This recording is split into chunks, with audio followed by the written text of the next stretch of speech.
Hello friends, मैं Anshula Gupta from target for IQ. आप हमारे सभी स्टडी मटेरियल के लिए हमारा टेलीग्राम ग्रुप ज्वाइन कर सकते हैं। और आपको यह वीडियो अगर पसंद आए तो प्लीज़ इसे लाइक करें, अपने दोस्तों के साथ शेयर करें और चैनल को सब्सक्राइब करें।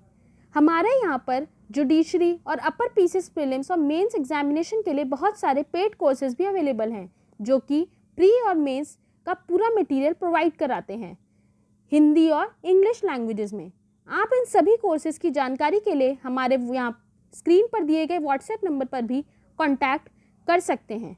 अब आज का हमारा टॉपिक है कैपेसिटी टू कॉन्ट्रैक्ट, मतलब संविदा करने के लिए कौन सक्षम है, ये हम आज डिस्कस करेंगे। यह बहुत ही इम्पॉर्टेंट टॉपिक है प्री और मेंस दोनों ही दृष्टि से। तो कैपेसिटी टू कॉन्ट्रैक्ट ये एक एसेंशियल है वैलिड कॉन्ट्रैक्ट का, जो कि section 10 of Indian contract act में दिया गया, मतलब भारतीय संविदा अधिनियम में।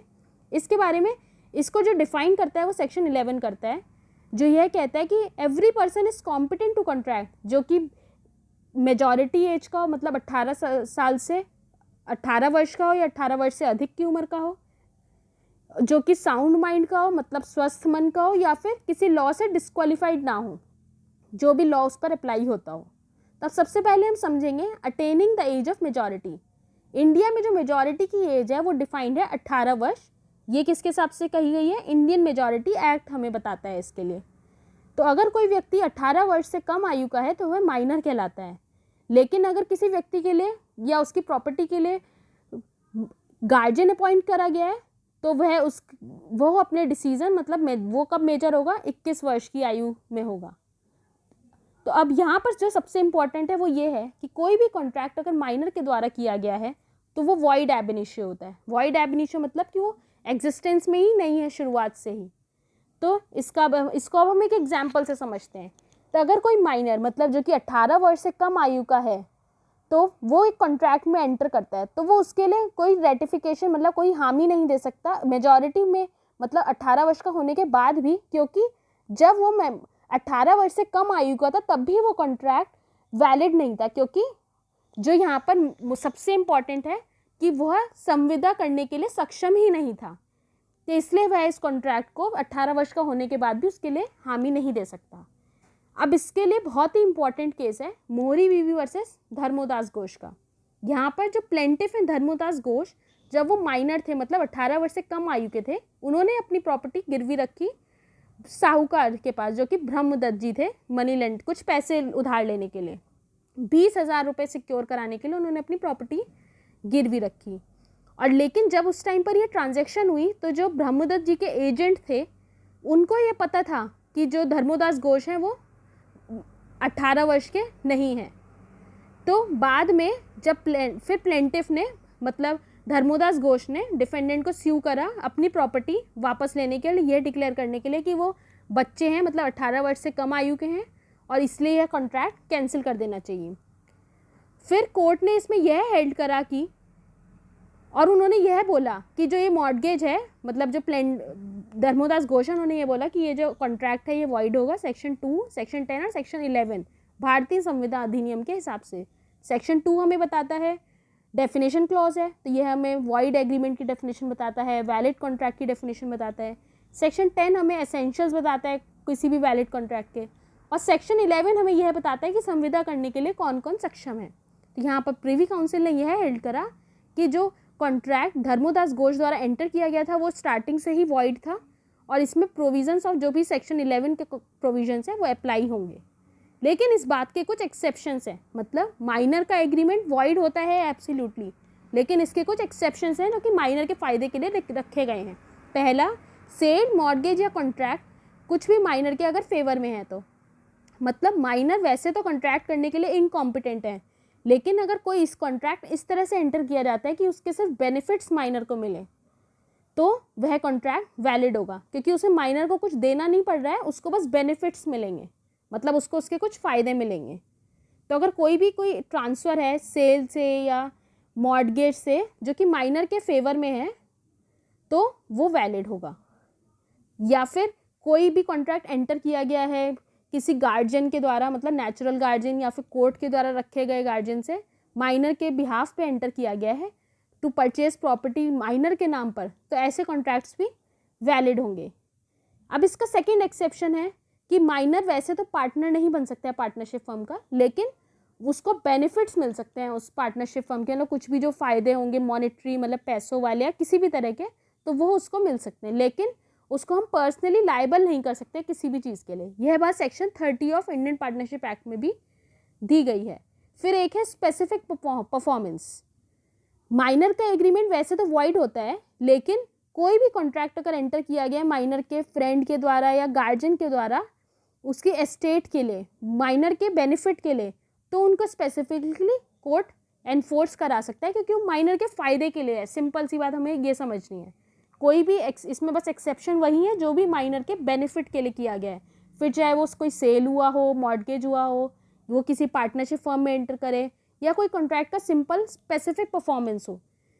अब नेक्स्ट हमारा एक्सेप्शन है payment of debt incurred during minority. तो ये लॉ में परमिसिबल है कि अगर कोई पर्सन 18 वर्ष का होने के बाद ये चूज़ करता है कि उसने जो बचपन में 18 वर्ष से कम की आयु में कोई डेट लिया था तो वो उसको वापस करना चाहता है, तो वह वापस उसको कर सकता है।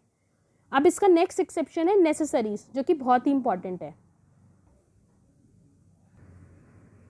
अब हम नेसेसरीज, ये एक और एक्सेप्शन है जिसके लिए कि माइनर के बेनिफिट के लिए किया गया है। इसका मतलब ये है कि कोई अगर माइनर कॉन्ट्रैक्ट में तो वह एंटर कर नहीं सकता है क्योंकि वो एलिजिबल नहीं है, लेकिन वो सेक्शन 68 के हिसाब से उसको नेसेसरीज़ के लिए कोई भी उसके लिए कॉन्ट्रैक्ट में एंटर कर सकता है। लेकिन हम उन नेसेसरीज़ के लिए जो भी पैसा होगा, लायबिलिटी होगी, उसके लिए माइनर को पर्सनली लायबल नहीं ठहरा सकते हैं, लेकिन हाँ उसके लिए आप उसकी एस्टेट से ज़रूर पैसा ले सकते हैं, मतलब उसकी एस्टेट को लायबल ठहराया जा सकता है। अब नेसेसरी हर किसी के लिए अलग अलग है। जैसे रोटी कपड़ा मकान इज़ बेसिक नेसेसरी, तो मतलब कोई भी अगर नेसेसरी हम उसी को ही बोलेंगे। तो कोई भी कॉस्ट इनकर की गई है माइनर की एस्टेट पे सूट को, मतलब सूट लड़ने के लिए, मतलब केस लड़ने के लिए, तो वो नेसेसरी में आएगा।